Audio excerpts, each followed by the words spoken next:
Bienvenue pour les Actus 3V. Au programme, découvrez les activités monothématiques du réseau d'animation intercommunale à Grisbar. Résumé du match de Dambar lors du 4e tour de la Coupe de France. À l'occasion de la Journée mondiale du végétarisme le 1er octobre, on évoquera ce mode de vie. Deuxième rencontre littéraire avec Jean-Pierre Logel, son personnage Grace se métamorphose. Mais tout de suite, quelques images de l'éclipse de lune du 28 septembre. L'éclipse de lune éclaire le ciel. Dans la nuit de dimanche à lundi, à 4 heures du matin, l'ombre de la Terre recouvrait la lune. Totalement obscurcies, des couleurs cuivrées apparaissaient dues au filtrage de l'atmosphère. Un spectacle grandiose, d'autant plus que la Lune est à son périgée, c'est-à-dire au plus proche de la Terre, à 357 000 km, ce qui la rend encore plus grande à l'œil nu. Il faudra être patient pour la prochaine éclipse qui aura lieu en 2033. Les activités monothématiques reprennent à Grisbar.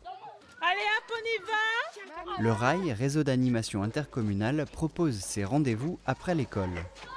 Cindy et Fanny récupèrent les enfants de 3 à 11 ans à la fin des cours, direction le local des jeunes. L'activité manuelle du jour, la préparation de pâte à crêpes avec La farine, oui. Les œufs, Le lait. Tu crois qu'elles sont bonnes? Ça dépend. S'il y a quelqu'un qui met ses doigts dedans, non. Sinon, oui. Les enfants mettent la main à la pâte et ils aiment ça, cela les responsabilise. Les activités proposées sont réfléchies en concertation. En fait, c'est un projet qu'on met en place en lien avec le projet donc, de la commune et aussi avec le projet de l'école. Donc les thèmes qui sont choisis sont quand même traités avec la directrice de l'école. Sport, dégustation diététique et jardinage, le trimestre est bien rempli. En plus, les enfants prépareront un spectacle pour Noël. La Coupe de France de football, tous les clubs y participent. Cette année, Dambar Nijmegen a atteint le 4e tour, ce qui en fait le petit pousset. Le match les oppose à Gamsheim qui évolue en promotion d'honneur, soit 3 divisions au-dessus de la D2. Suite à cette faute, le premier danger vient de ce coup de pied arrêté. Gamsheim domine, mais Dambar tient bon. L'équipe Fagnon fait bonne figure jusqu'à ce débordement. Centre et but. Malgré quelques occasions, le score en restera là à la mi-temps. Le handicap, c'est qu'on perd à 0. Il va falloir être attentif maintenant. Pendant le prochain quart d'heure, il va falloir être fort, costaud physiquement. Parce qu'ils vont nous pousser, ils vont essayer de chercher le chaos. Maintenant, c'est à nous d'essayer de faire quelque chose. Il y avait des solutions, on peut jouer en appui, boum, l'appui, balancer sur un attaquant. L'espoir est toujours permis, rien n'est encore joué. On peut y aller, filles. On peut y aller. Allez les garçons. On savait que ça allait être très difficile. Il fallait être au marquage, on a fait une petite erreur, voilà, ça pardonne pas par rapport à une équipe comme ça, ils sont bien en place. On essaie de jouer nos coups à fond, donc une erreur et malheureusement on se prend un but, mais c'est loin d'être fini. Il reste une mi-temps, à nous de le faire. Le changement tactique s'effectue rapidement pour Dambar et l'équipe arrive à se créer quelques petites occasions. Mais les Blancs subissent.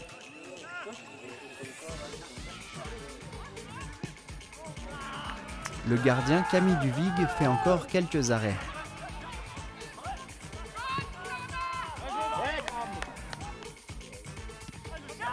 À la 68e minute, cette faute à l'entrée de la surface offre une chance de revenir au score. Mais la frappe n'inquiète pas le gardien Jonathan Fournaise. Gamsheim met la pression sur le but adverse. L'équipe locale finit par craquer à nouveau à 10 minutes de la fin.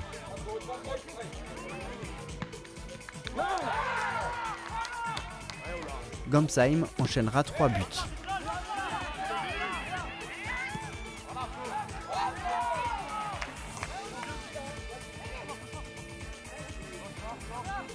Score final 4-0. La logique a été respectée. Dunbar n'a pas pu créer l'exploit. On voit bien deux divisions d'écart, 3 divisions d'écart, ça fait beaucoup, étant donné qu'on a des problèmes déjà en championnat. On s'est bien battu, ça n'a pas reflété en fait le match, c'est bien dommage. On a mis le bleu de chauffe, mais bon, ça n'a pas fonctionné.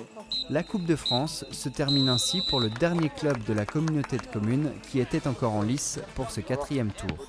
Voilà, c'est le sport, il y a 3 divisions d'écart, c'était sympa quand même. Le végétarisme à l'honneur aujourd'hui avec notre fidèle téléspectateur Roger Lambert. Bonjour. Bonjour. Alors, vous êtes végétarien, en quoi ça consiste? Pourquoi être végétarien? Eh bien, en quoi ça consiste? Eh bien, c'est un choix.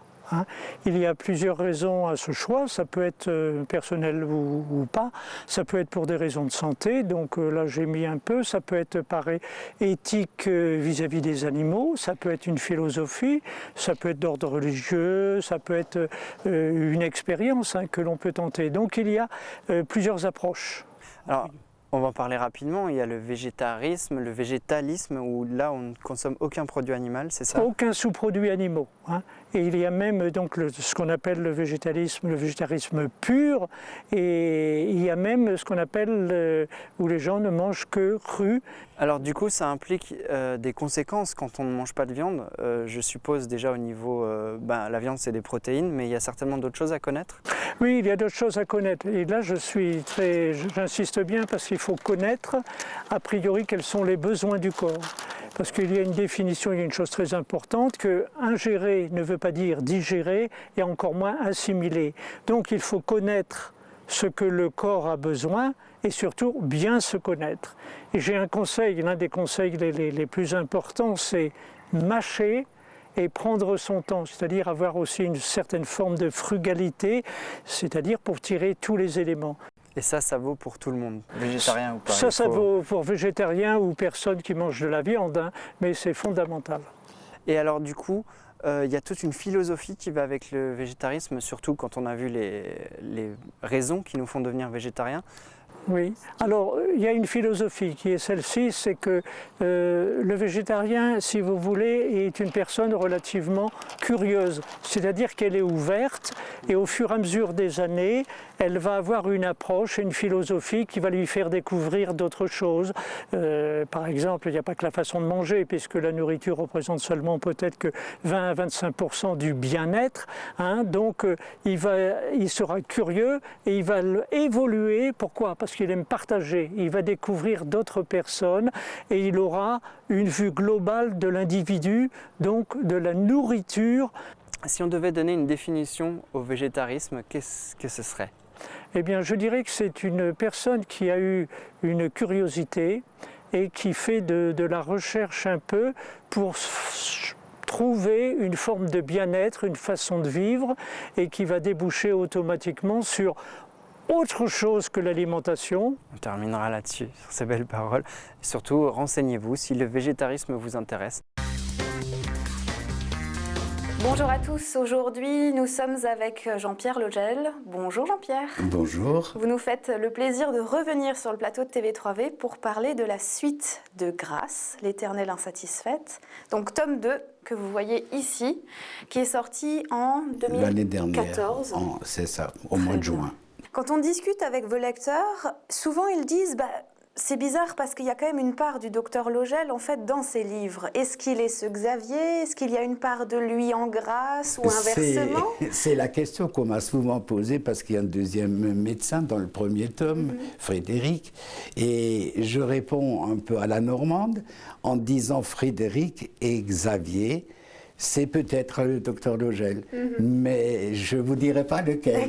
C'est peut-être un mélange des deux. Voilà, il y a beaucoup de gens qui pensaient que c'était autobiographique. Non, ça ne l'est pas.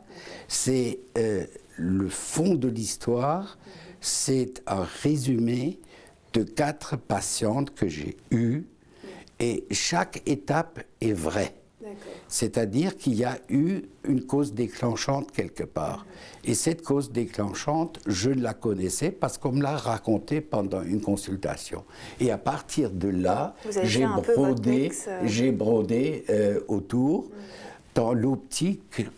Quelle était mon optique?